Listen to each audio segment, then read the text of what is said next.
Hello, this is FG back with the for Anbennar. Today we are playing as Kumarkland, which is a Bulwari human nation.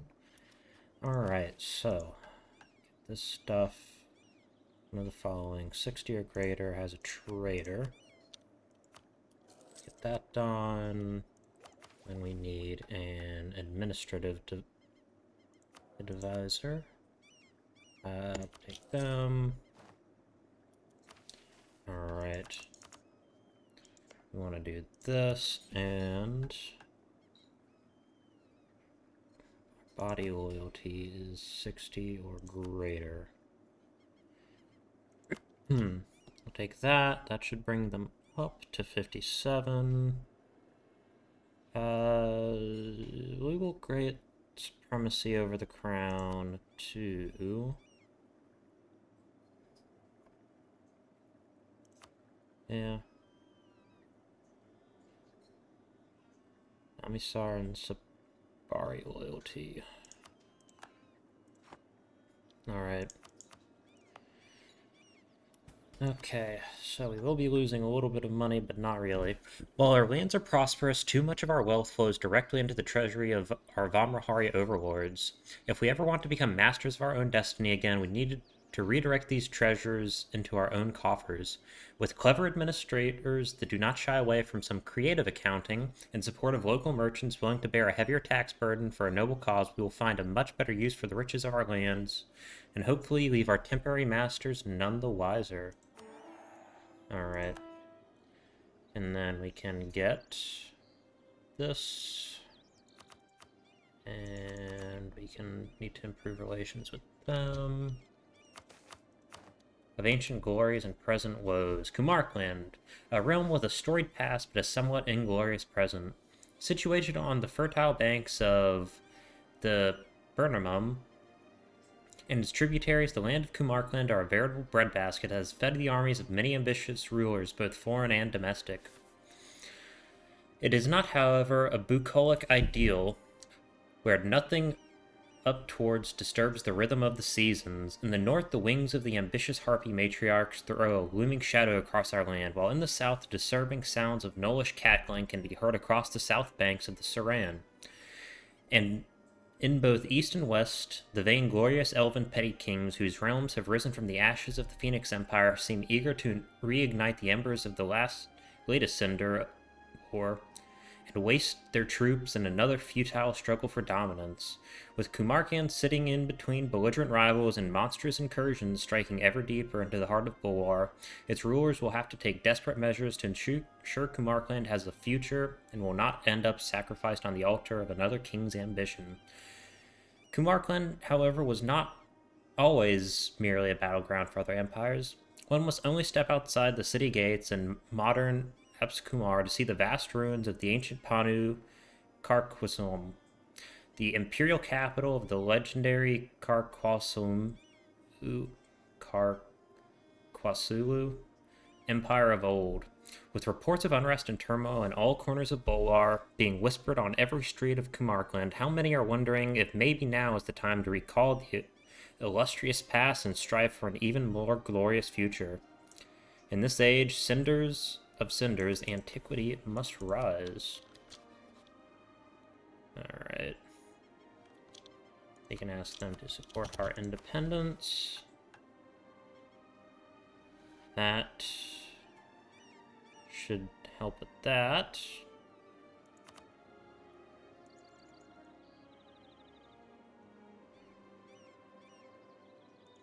And then we need the loyalty of these guys to be 60.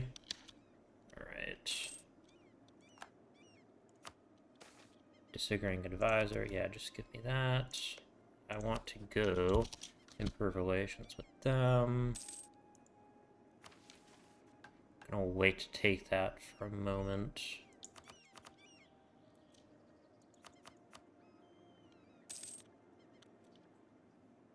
Bulwar. Yep, we're improving relations with them. We have a truce with Tuluk. Demand more autonomy.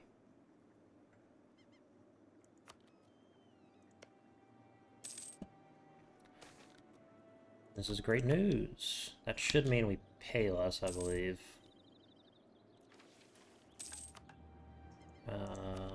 Money-wise, we want to collect from trade, and we want to transfer. Alright.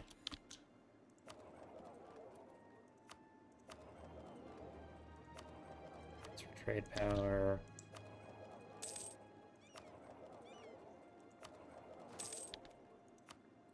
Alright, who can I rival? Nope, don't want to do that. Alrighty. Bulwar business. What do I need? Need 3 regiments right there. Let's start building some infantry. The younger brother.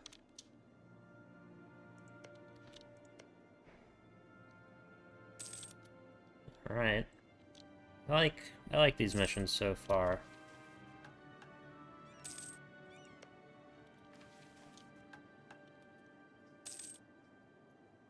Talks and whispers. This should be complete very soon. Then I can get the Wise King. Just 4 cavalry. I need 4 cavalry. That's a lot of cavalry.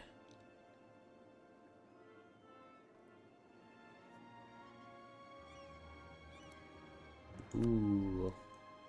Yeah, that needs to get done. And then I want to go with this. That should get this mission done. 20 ducats is very nice.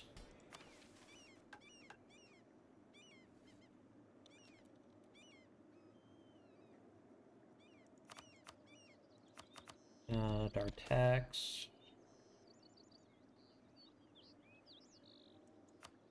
50% off advisor? Sure.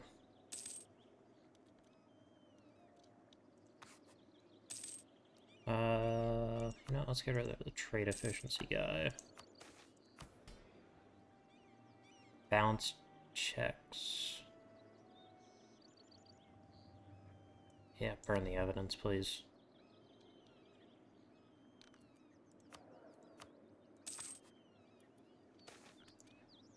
We're just gonna have to take that.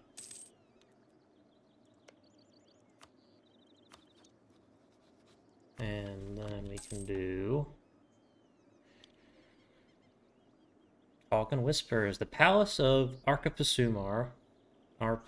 Kumar has seen a steady stream of visitors from provincial nobles to influential merchants and foreign dignitaries in the last couple of months.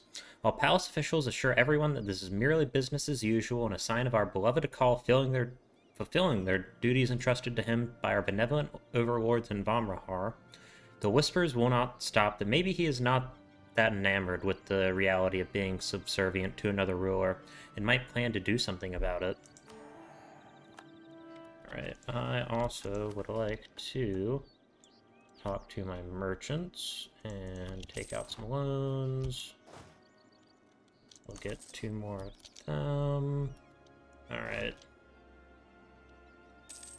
Brings us up to precisely our force limit.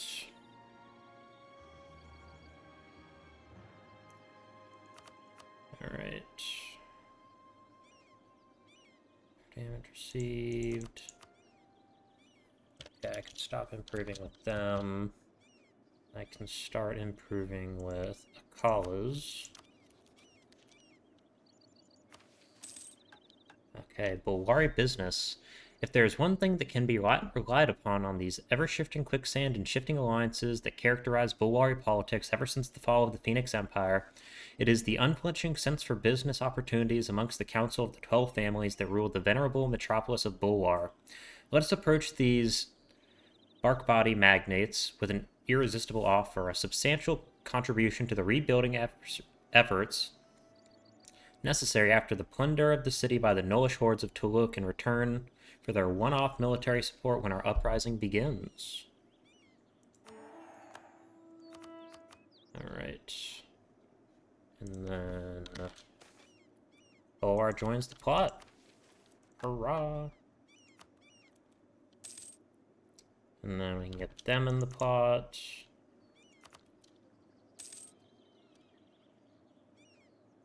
Recall diplomats. We can get Earlim. Group relations. Alright.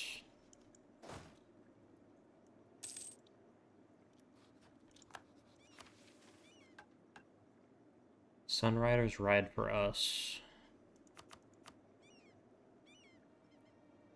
Yeah. Right.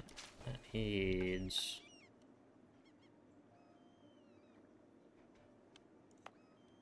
one more development. Good. The development part of that mission is done.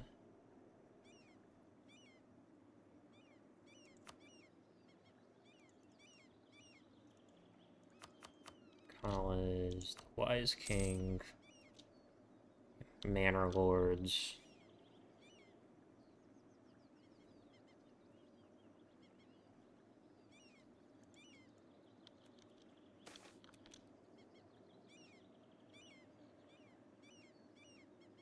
Elves block progress.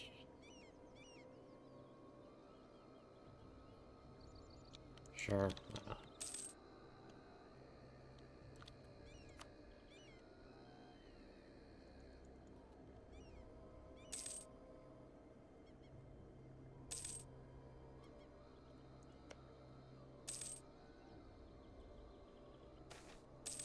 Profiteering, yeah, whatever.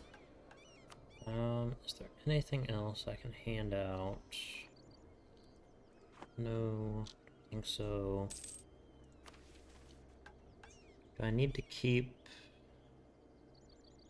my states happy for anything?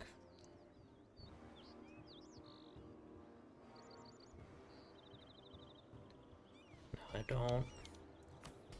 Alright, I will take this. Rangers on call. North of the river valley of Mother Buranun lies vast stretches of grassy plains gently rising up to the Harpy Hills that have been used for cattle farming since ancient times.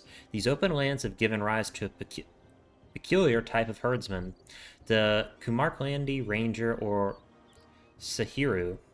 Not only are they undisputed experts of cattle herding and traversing the remote hinterlands, but they also guard their charges against predators, both animal and sentient. This particular skill set has time and again led the Seahers, whatever, taking up their whip, bow, and blade, and dealing with more obscure threats plaguing local villages. We would be well advised to endear ourselves to these hard-bitten lots so that, in turn, we may avail ourselves of their services when needed.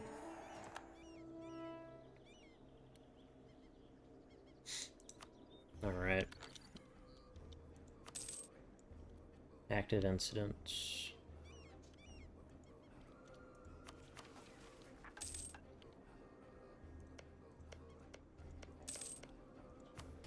Alright. And I don't think anyone should rise up. No, we're good.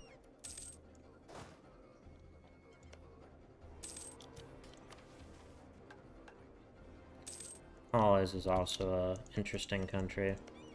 I played them before they had any localization, and it's something. The younger brother. Just like our distant ancestors, the Kwanitu, who founded the mighty Karkwalsu Empire, were born from the union of ancient Bulwar and the nomadic Gigiru, entering Suriket's garden from the distant lands beyond the Serpent Spine. So are the Akalesi of today, the heirs of both sedentary Bulwari Nazites and Akali nomads, and therefore our younger brothers. We do not only share the glorious past, but also a current inglorious fate as subservient vassals to the Vamrahari. Let's appeal to our brethren in Aramspar to rise up with us and strike against our oppressors and reclaim our rightful place. Damn it. Oh well. Famrahar is allied. Yeah. Alright, we'll take that off, and we will start building spy networks here. And these guys can continue drilling right here. Wise King. Tularios Irlazier is a steadfast ruler and one of the most influential theologians of the Sun Cult, seen by many as the ultimate arbiter in matters of faith. A ruler blessed with such wisdom will surely see the injustice and the subjugation of Kumarkland under the heel of the vainglorious Vamrahari. We might discreetly try and approach him and petition him to support our struggle for independence, and once we have shaken off the yoke of our overlords who would begrudge Ireland the gift of a part of our surplus harvest, which otherwise would have vanished as tribute down the voracious maw of Vamrahar.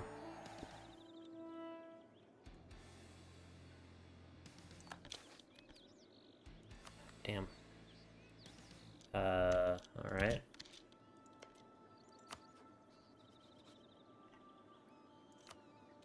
Group relations.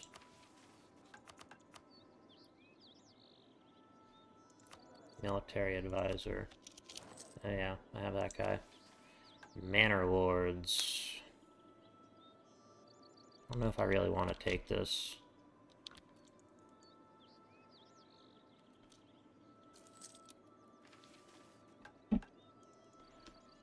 Ability of at least one. I can do that. Rumor spiral. Tactics of rebellion.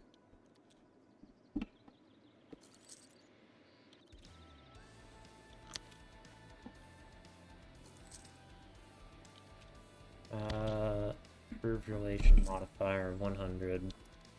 Who else hates Famrahar? I think it's easier just to do this. Bulwar would, Famrahar obviously would not.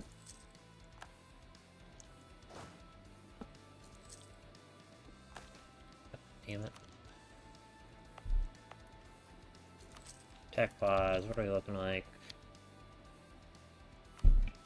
Everyone in Bulwar is stupid. Gotcha.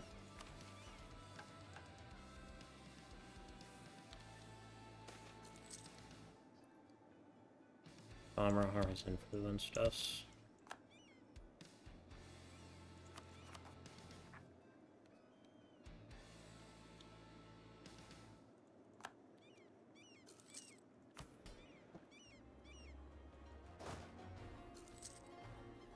Right.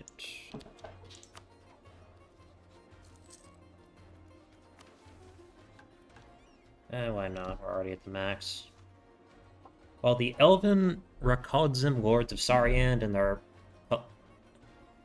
palatial country estates are just as haughty and overbearing as our Vamrahari overlords, they have the distinct benefit of being suitably distracted by threats Nolish and otherwise arising from the deserts to the south and east. Even if they would be tempted to replace our current masters, they simply lack the means, at least for the moment. Therefore, it might be in our best interest to swallow our pride for a while and appeal to their inflated sense of importance in return for the palpable benefits that Sariandi patronage would mean for our troops.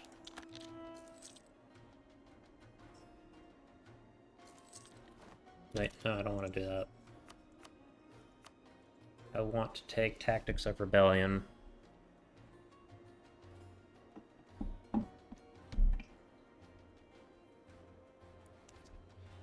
Honestly, if you're playing Human Nation in Bulwar, if there's an option to convert, I feel like it usually just makes more sense to convert to old Sun Cult, which is not something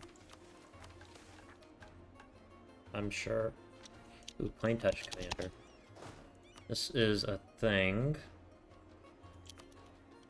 Basically, occasionally you'll just get a good general. It's something that happens for Sarhal, which we are technically part of Sarhal.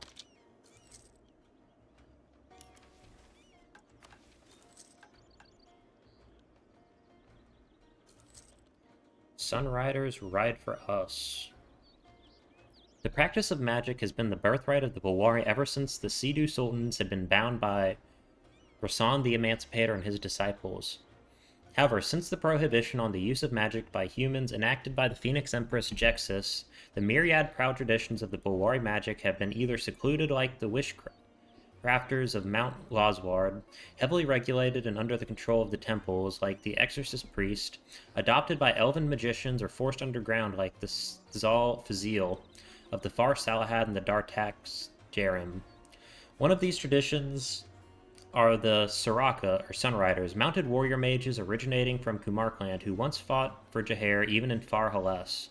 Now composed of elven mages sent as reinforcements from the Von Rahari courts with a talent for magic and passion for horse riding, they are currently little more than ceremonial honor guard for the local nobility. Let us approach them in secret and persuade them to switch allegiance from the Von Rahari, who treat them as little more than entertaining relics of a past era, to their new homeland, and to support our cause instead, in return for the restoration of their honorable role as Kumarkland's defenders.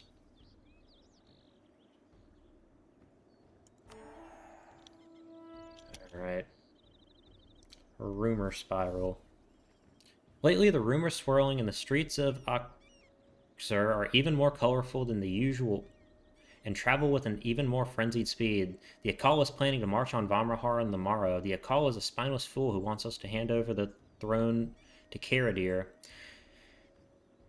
The usual steady pulse of the city has reached a fever pitch, and in this climax of rumors and distrust comes a summons for the Akal to present himself before the throne of Vamrahar. Will he navigate this treacherous water safely, or will this invitation be the spark that ignites the powder keg of rebellion? I am going to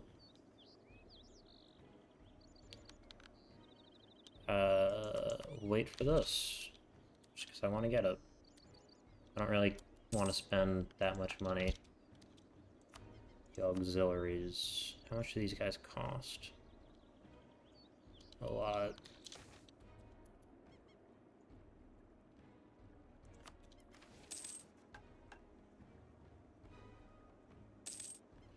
Alright, what is our improved relations like? Can get a little bit more. Alright. Then we want to send a gift to them. Can I send a gift to them? Tactics of Rebellion.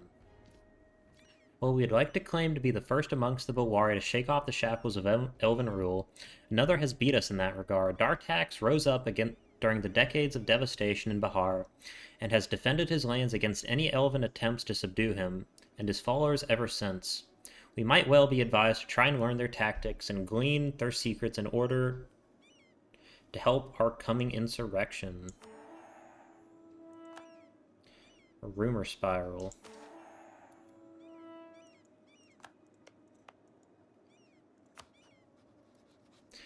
At any other time other than the present, Vamrahar summoning the Akal of Kumarkland over Vamrahar would not have been out of the ordinary. However, with so many groups working in the shadows to overthrow the tyranny of Vamrahar, the Akal's diplomatic visit to Vamrahar has heightened suspicions. Although some of the plotters say it is merely an ordinary invitation, many others see it as treachery on the horizon. The so-called lapdog of Vamrahar has never been fully trusted by the freedom fighters of Kumarkland, and although many are willing to overlook the Akal's prior transgression against the people of Kumarkland for the sake of the plot, years of anger and distrust have finally boiled over. It is clear that if nothing is done about the Akal's treasonous behavior, that Kumarkland will forever remain subjugated.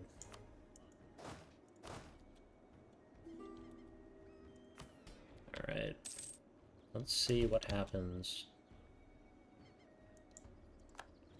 The Akal's convoy arrived at the border cities one day travel away from the Vamrahar's borders. The local count, a close friend of the Akal, greeted him and took them to a local restaurant to reconnect. After an unappetizing meal and copious amounts of wine, the Akal and count stepped outside into a dimly lit alley, away from the prying ears, to talk freely. The two talked for hours, reminiscing about their childhood together and plans for the future. It is then when the Akal's tongue slipped and told the Count that the two of them could gain favor with Vamrahar Varumhar if they handed the plotters over. The Count's face soured as his worst fears came to fruition, and he tossed the lantern out into the streets. Within seconds, cloaked figures entered the alley from both ends and surrounded the Akal. Before the Akal could shout for help, the cloaked figures began stabbing him, who looked at their Count for help, who blankly stared at him as he realized they had been betrayed by their closest friend. The Akal's body was found the next day, having been stabbed 80 times, their clothes drenched in blood and left a gory mess.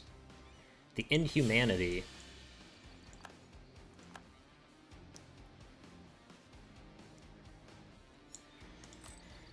Alright. What's the sky look like? With the unfortunate passing of the Akal, Kumarkland is in need of a new leader to lead it through these unstable times. 3 candidates have been put forward to snap elections. The Akal's direct heir, a charismatic and popular noble, and a rising star among the Rangers. The Akal's heir would be the most logical option to maintain a stable state during these turbulent times, while others carry out the rebellion plot. While the popular nobles who have been integral to planning the rebellion plot While the popular noble who has been integral to planning the rebellion plots might just be the one we need to rally more allies to our cause. Lastly, the Ranger member is a prime candidate for leading Kumarkland during its independence war due to their extensive military experience and popularity among the troops. All 3 candidates have skills that would prove useful in leading Kumarkland to independence, but only one's name will go down in history. Let me take a save here. Let's go with the adventurer. Oh god, that's terrible.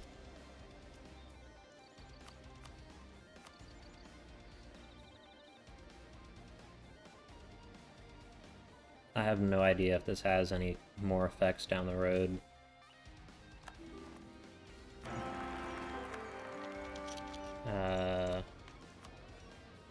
This guy is also terrible.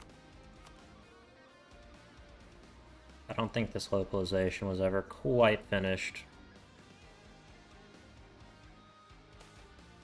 Which is a thing that happens sometimes.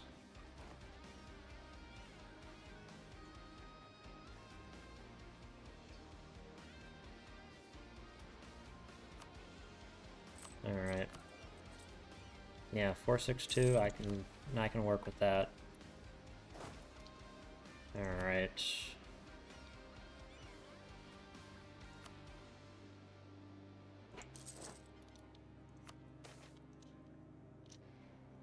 Soraka War Wizard. Alright. And we can go ahead and get rid of... Oh, that's the plain touched one. We'll keep him. Alright. Give this a little bit. And we can add... No, I don't want to add Bulwar as a rival. Cause Just. All of our hard efforts, constant vigilance, and cunning subterfuge has finally paid off. We are not only ready to strike at a moment's notice, but thanks to a stroke of luck, one of our agents in the court of Rahar has provided us with a remarkable piece of intelligence. It appears as if the highest echelons of Varumhari administration, including Kaladir himself, have been involved in a blasphemous endeavor of breathtaking scope. Their heretical so-called Project Divinity appears to be an attempt to employ dangerous magics to turn a mortal into some sort of false god. If we were to propagate news of our discovery to our neighbors and use it as a pretext for our rebellion, even other elven realms would be disinclined to come to the aid of our overlord. The time to strike is now. Alright, so...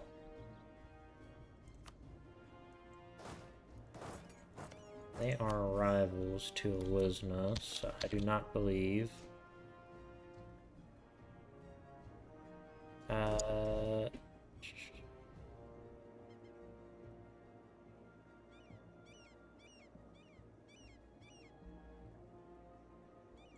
They still have their mage ruler.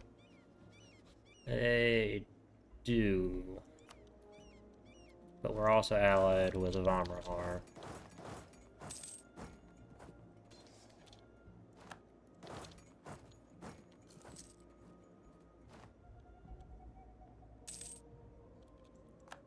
Alright.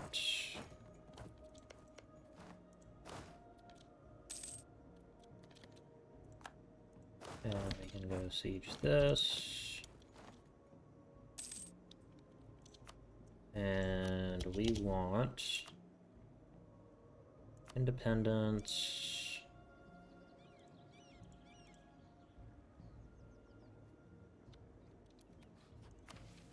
And usurpation. Although I think we might just end up getting some sort of scripted piece, which I will go with.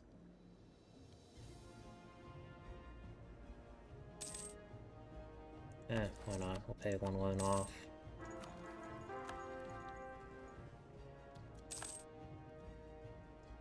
Oop, he's well connected. That's good. And we will wait for them to pass. We'll head right here.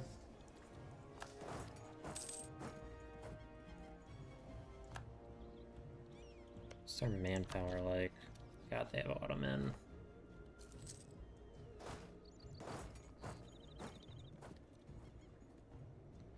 Alright, so...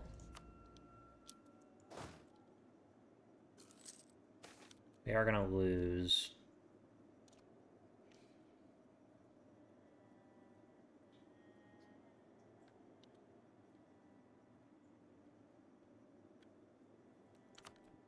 Yeah, I think it's a little bit late to be getting that event. Chad.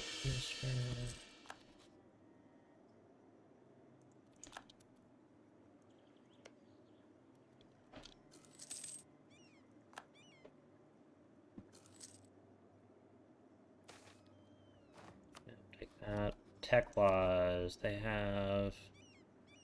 do not have a tech advantage on us.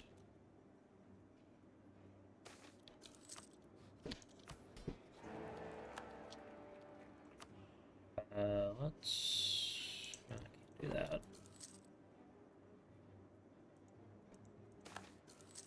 RP people from neighbors. Sure, we'll be okay with RPs. 161? No.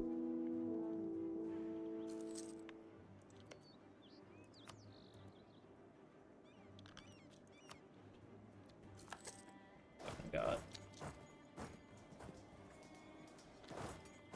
No one decided to help me. That's wonderful.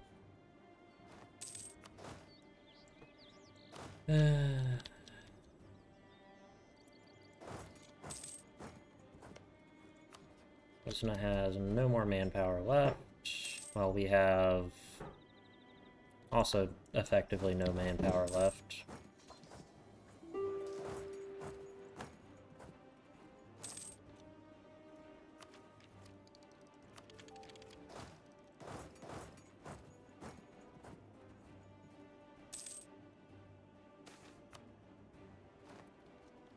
The migrants arrive. Yeah, that's fine.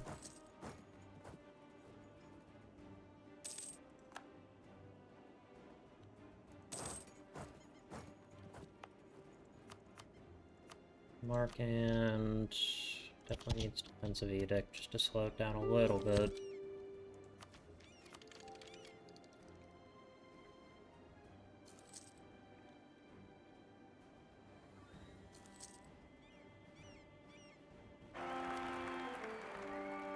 That's better. Not good, but better.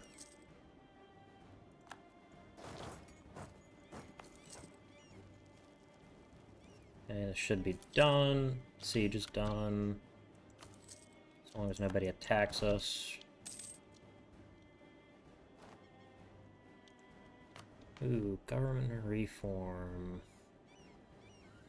Yeah, curtail noble privileges. I do love money. Death of a merchant. Yeah, give me the cash.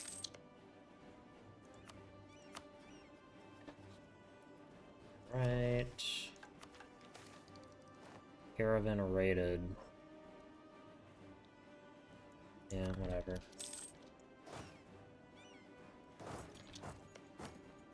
Some point Elizna's gonna want out of this war. Yeah.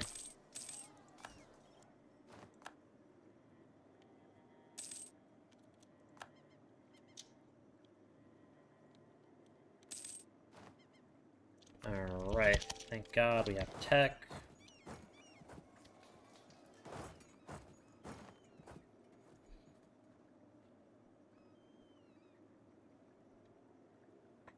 Wait, did I...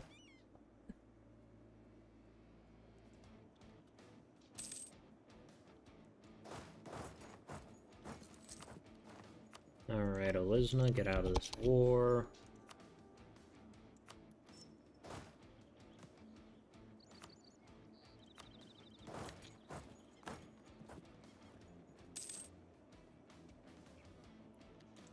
Alright.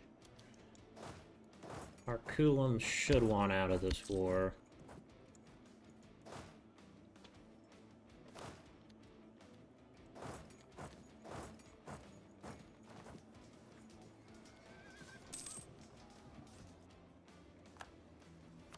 Yeah, Arculum wants out. Give that money.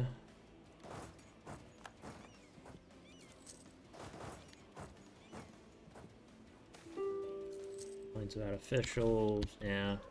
Death of Telarios. Sorry if you hear rattling. My cat is currently doing the thing she likes to do late at night, where she just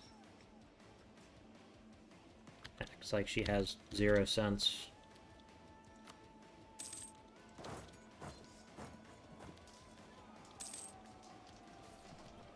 Now, where will they retreat to? Oh. War's over.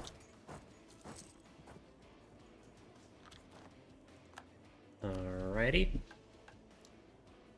Kumarkland dawn. It is done. We have struck down the conceited Vamrahari who thought to keep us in chains.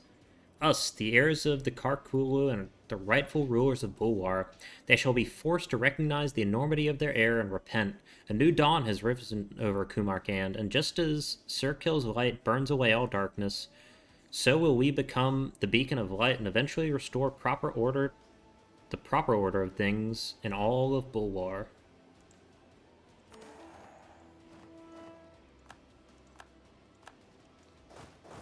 Alright, Akal is now a vassal. The Akal paced through the ruins of Panu Karkwaslu, taking in the magnificence of the decayed, overgrown buildings that had withstood so much. Though vegetation sprung from the floor of buildings and weaved their way through the windows, they could not be dislodged from centuries-old brick and mortar. Eventually, they arrived at the old palace, where once great leaders called their home, and where a group of Kumarkandi patriots had first sworn to overthrow Vamrahar. He stood in the very place where history had been made so many times, yet felt not awe but bitter regret. He could see so much greatness, yet didn't have a legacy of their own. The Akal racked their brain, trying to come up with something that could last thousands of years. Then the Akal spotted a faint sparkle beneath the crackled stone, and found an old magical chest housing a pristine Karkwu flag. The Akal knew immediately. If they could not build a legacy, then they would reclaim it. The next week, tens of thousands trudged through the tight streets of Penukwarskulu towards the old monolith where the Akal was due to hold a speech. Even despite the numbers, the old avenue could accommodate the crowd. Eventually, the Akal spoke. Vamrahar is no more. We can now determine our own fate, but Kumarkland will not be truly free until we reclaim what was taken from us.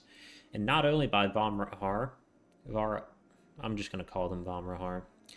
For too long, we have been stripped of our heritage, our pride, our birthright. We shall ignore it no longer. Look around you. Do you see the ruins to be pillaged, an ancient capital? Or do you see what I see, a legacy? Many have built empires, but few have built legacies which could stand the test of time, like Panu Karkwasu has. Our ancestors built these buildings to last for thousands of years so that we may use them, yet we don't. So what should we do? Ignore all the efforts our ancestors made to build a future for us? Or do right by them and reclaim the heritage they left for us? After the Akal finished, The crowd erupted into cheers, shouting out a mess of different chants. Reclaim Karshkulu. Long live Karkwaslu. Karkwaslu? Avenge Karkwaslu. Rebuild Karkwaslu. Eventually, though, the crowds found a single voice, a single chant. We are Karkwaslu.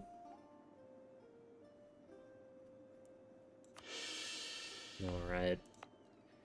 And I do think this is probably where I am going to end this episode.